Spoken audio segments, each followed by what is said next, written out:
bago tayo magsimula, panoorin natin ang ilan sa mga sinabi ni Kim. Let's watch this. Kung minsan namamali ako. Ay, mali na ako.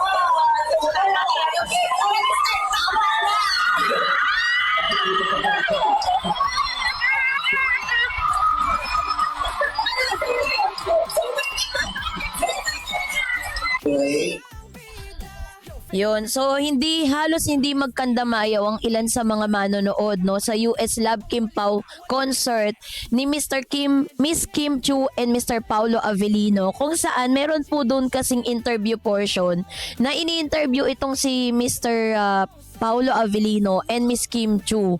At medyo personal yung mga tanong nung nag-i-interview sa kanila. And that's really part of their concert. At sa kanilang tanong nga, sinagot ni Miss Kim Chu na ayaw niya na raw magkamali. Ayaw niya na raw magkamali yung kanyang puso, yung kanyang pagpili. Kasi maraming beses na rin talaga na nagkamali si Miss Kim, 'di ba? Una kay Gerald Anderson, sumunod kay Mr. Sian, 'di ba? And then this time is ang kanyang hangad talagang matuto na siya doon po sa mga naging failed relationship niya. Yung pinakamasakit, parang lahat ata ng mga dinanas ni Kim na sa love life niya nung una kay Mr. Gerald, na nagkaroon ng cheating allegation or cheating issue kasi parang na-relate po or parang naging jowa ni Miss Ma Salvador itong si Mr. Gerald Anderson, while noong mga panahon si Kim Chu ay nagkukwento ng problema niya kay Maha. Tas all of a sudden nabalitaan niya na magjowa na si Maha at saka si Gerald, 'di ba? So yun yung mga pangyayari. Tas sumunod si Sia naman. Ganun na naman, meron na namang cheating issue kasi naspatan nga si Sia na may kasamang iba. Pero ang depensa kasi ni Sian is break na sila ni Kim Chu bago pa man pumasok yung girl sa buhay niya. Pero syempre in totality kung makikita natin sobrang hindi na po, kumbaga is yung pain tolerance ni Miss Kim ay medyo nag-exceed na, 'di ba? So kaya naman parang sinasabi niya na ayaw niya nang magkamali, 'di ba? So dahil po dito ay napasigaw nga yung mga tao na parang ini-incorporate niya yung statement na yun for Mr. Paulo Avellino. Sabi po ni isa naman po sa mga statement din na talagang tinandaan ng mga netizen. Ito naman siya, sabi ni Mr. Paulo Avellino. Let's watch. The wish for you is a stress-free. Hope you get to be stress-free the next couple of months and years. Yun naman yung kanyang wish, 'di ba? Matapos po si Miss Kim Chu pagkatapos ng birthday niya, isa sa mga wish niya is yung extreme happiness na tinatawag. Yun yung kanyang gustong maranasan na tila baga napakarami nangyayari kay Miss Kim, 'di ba? Problema niya sa kanyang pamilya. Tapos yung mga past relationship niya na hindi naman naging successful. Although maganda po yung career niya at tuloy-tuloy yung kanyang mga proyekto, pero yun pa rin talaga yung hanap niya, yung tinatawag na extreme happiness. So sabi po ni Mr. Paulo Avellino dito, sinabi niya na wala siyang ibang hangad para kay Kim kung hindi yung magkaroon ito ng stress-free life, 'di ba? So may mga lumabas na pahayag at obserbasyon mula sa mga fans na tila ginagawa ni Paulo ang lahat upang mapasaya si Kim. Sa mga interview at behind the scene moments, makikita umano ang kanyang effort na magpatawa at magbigay ng suporta, maging present sa mga mahalagang pagkakataon. Para sa marami, ito'y malinaw na indikasyon na malasakit, ngunit mahalagang tandaan na hindi lahat ng nakikita natin yun ay talaga yung buong kwento, 'di ba? Ang public image ay bahagi lamang ng mas malaking realidad at ang gesture ay maaaring interpretasyon lamang ng mga viewers. Gayunpaman, kung totoo man ang hangaring ito ni Paulo, walang masama rito. Sa katunayan, ito'y isang positibong katangian, ang pagnanais na mapasaya ang taong mahalaga sa iyo. So ito ay yun naman sinabi po ni Miss Kim na ayaw niya na magkamali is masasabi nating medyo sensitive yung usapan na yan. Maraming netizen ang nagsasabing tama na, ilang beses na nagkamali, dapat matuto na. Ngunit ang tanong, sino nga ba ang tinutukoy at anong pagkakamali ang pinag-uusapan? Sa showbiz kasi madalas na pag-uugnay ang past relationship napagbibintangan ng isang tao kahit walang malinaw na ebidensya at nagiging basehan ng chismis kaysa sa katotohanan. Kung ito man ay mga patungkol kay Paolo man or sa ibang mga sa ibang mga naging karelasyon niya, mahalaga pa ring tandaan natin na talagang much better talaga na mas marinig natin mula mismo sa taong involved, 'di ba? Pero as of this moment, sabi po ni Miss Kim doon na talagang na siya, confident na siya doon sa taong kasama niya. This is the indication na talagang mas lumalalim na yung relasyon ni Kim at saka ni Paolo. Although marami mga marami mga dudangers, yung mga nagdududa na ang ginagawa daw ni Kim at saka ni Mr. Paulo Avellino is just a fan service. Pero parang beyond fan service na to kasi nga sinasabi po ng ilang mga bashers na ginagawa nila ito to promote their upcoming series kasi may copy po sila, 'di ba? Parang yung gagawin nilang proyekto pagkatapos ng success na kanila pong mga projects like yung The Alibi, binibigyan po sila muli ng pagkakataon na bumida sa isang serye na mapapanood po sa mga streaming platform na yung copy na isang Korean Filipino Korean culture, and papakita din dito yung parang it's about the struggle of a family, parang ganun yun, nabasa ko kasi siya. So anyways, abangan na lang natin yun, 'di ba? So isa rin sa mga nagdulot ng positibong na talagang balita para sa lahat ng mga Kim Pao fans, lalo na sa mga nagdududa kay Kim at Paulo sa tunay na estado ng kanilang relationship. Pero sa tingin ko parang sa ngayon is yun po muna yung kanilang nilalabas sa publiko.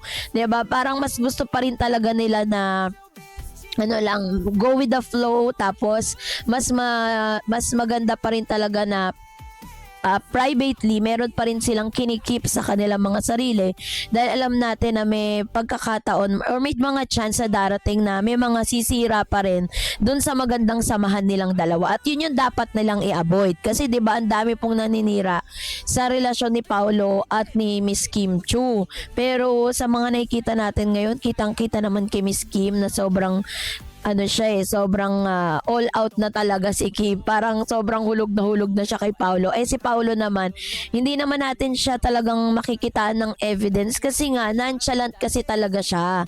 Talagang hindi po siya yung parang nagre-react siya sa maraming bagay. Hindi siya ganun. Hindi ganun yung pagkatao niya. Kaya siya po isang parang tahimik pero deep, 'di ba? Kaya naman minsan nagiging kakaroon ng maling interpretasyon sa mga kinikilos ni Paulo towards Kim. Pero this time, yan po yung mga pwede nating panghawakang ebidensya that there's something special going on between Kim and Paulo Avellino. Maraming netizens at fans ang talagang kinilig at natuwa sa usap-usapang ito tungkol kina Kim Chiu at Paulo Avellino.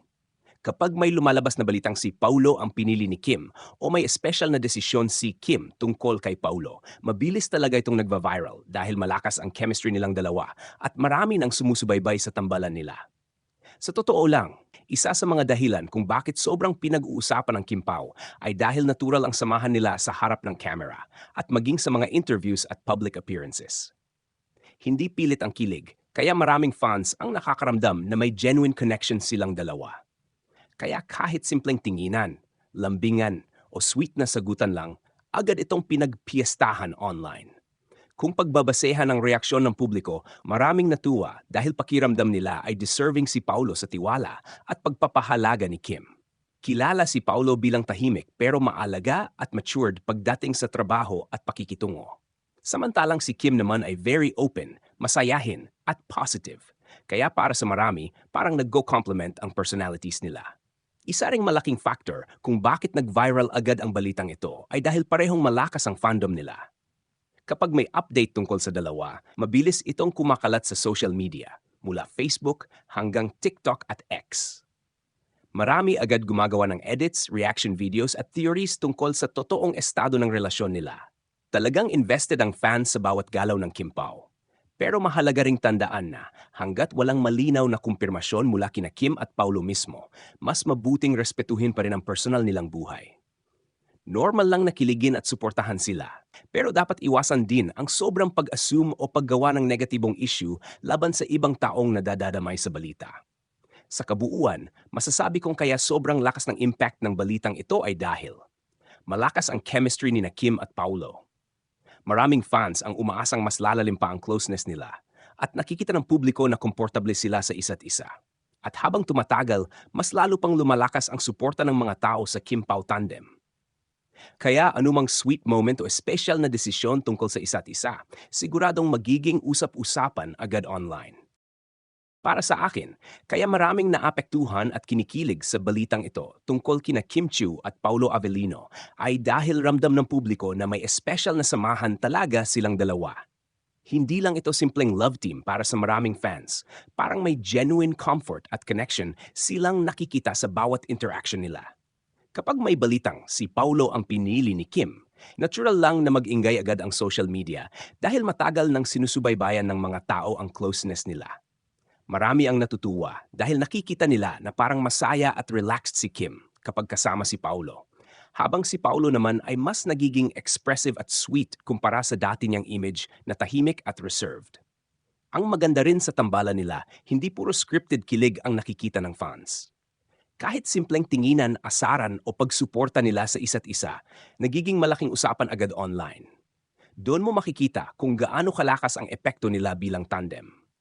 Pero sa kabilang banda, mahalaga rin na maging balanse ang pananaw ng fans. Dahil hanggat walang opisyal na kumpirmasyon tungkol sa tunay na estado ng relasyon nila, mas mabuting suportahan na lang sila ng walang pressure. Minsan kasi, kapag sobrang expectations ng publiko, nadadagdagan ng pressure sa mga artista. Sa tingin ko, isa sa dahilan kung bakit patuloy silang pinag-uusapan ay dahil bagay ang personalities nila, parehong mahusay umarte, natural ang chemistry, at parehong may respeto sa isa't isa. At aminin man o hindi, bihira rin kasi ngayon ang tambalang kayang magbigay ng kilig pero classy na vibe gaya ng Kim Pao. Kaya kahit simpleng balita lang tungkol sa kanila, mabilis talagang nagva-viral at pinag-uusapan ng maraming netizens. Kapag lumalabas ang mga balitang tulad ng si Kim Chiu ang gumawa ng desisyon tungkol kay Paulo Avellino at agad itong nag-viral, makikita mo talaga kung gaano kalakas ang epekto ng showbiz culture at fandom sa Pilipinas. Una sa lahat, normal na mabilis kumalat ang ganitong klase ng balita dahil parehong sikat at highly visible sina Kim at Paulo. Kapag dalawang personalidad na maraming fans ang nasasangkot, kahit simpleng pahayag, interview snippet, o interpretasyon lang ng fans, nagiging malaking usapan na sa social media. Sa panahon ngayon, isang post lang o clip lang sa TikTok o X pwede nang mag-trigger ng buong diskusyon sa libo-libong tao. Pangalawa, may emotional investment talaga ang fans sa Kim Pao. Hindi lang sila basta manonood. May mga taong talagang sinusubaybayan ang bawat kilos, proyekto at interaction nila. Kaya, kapag may lumabas na desisyon o pinili, kahit hindi pa klaro ang buong context, agad itong binibigyan ng kahulugan ng mga netizen.